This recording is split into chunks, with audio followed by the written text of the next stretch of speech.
കണ്ണടച്ച് തുറക്കുന്നതിന് മുമ്പാണ് ഇവിടുത്തെ കാലാവസ്ഥ മാറുന്നത്.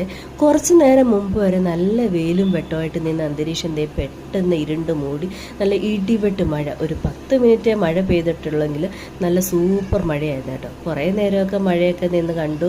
കുറച്ച് നേരമൊക്കെ അക്കു ഞാനുമായിട്ടൊക്കെ വെള്ളത്തിലൊക്കെ കളിച്ചു. അങ്ങനെ ഇന്നപ്പോഴാണ് അക്കുവിന് വിശക്കുന്നതെന്ന് പറഞ്ഞ് എന്നാൽ പിന്നെ അവൾക്ക് ചോറ് കൊടുക്കാമെന്ന് ചോദിച്ചു. കൂടെ ഇന്നത്തെ ഉച്ചയൂണിൻ്റെ കറികളും കാണാമല്ലോ. അപ്പം ചോറെടുത്തു, പിന്നെ അതിലേക്ക് കുറച്ച് മോരൊഴിച്ചു. ബീട്രൂട്ട് തോരനായിരുന്നു വെച്ചത്. ബീട്രൂട്ട് തോരനും കണമ്പ് കറി ഉണ്ടായിരുന്നു. ഇന്നലെ മാർക്കറ്റിൽ പോയിട്ട് വന്നപ്പം കണമ്പ് വാങ്ങിയിട്ട് വന്നായിരുന്നേ.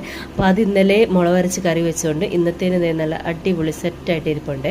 ഇങ്ങനെ ഈ മുളക് കറിയൊക്കെ ഇത് തലേന്നേ വെച്ചിട്ട് എടുക്കുകയെന്നുണ്ടെങ്കിൽ നല്ല പിറ്റേന്ന് നല്ല ടേസ്റ്റ്, നല്ല പുളിയൊക്കെ ഇറങ്ങി നല്ല ടേസ്റ്റ് ആയിരിക്കും കേട്ടോ.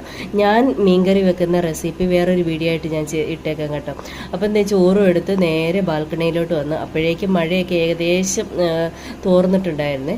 അപ്പോൾ ഇന്നത്തെ കുഞ്ഞു വിശേഷം ഇത്രയേ ഉള്ളൂ. ബൈ.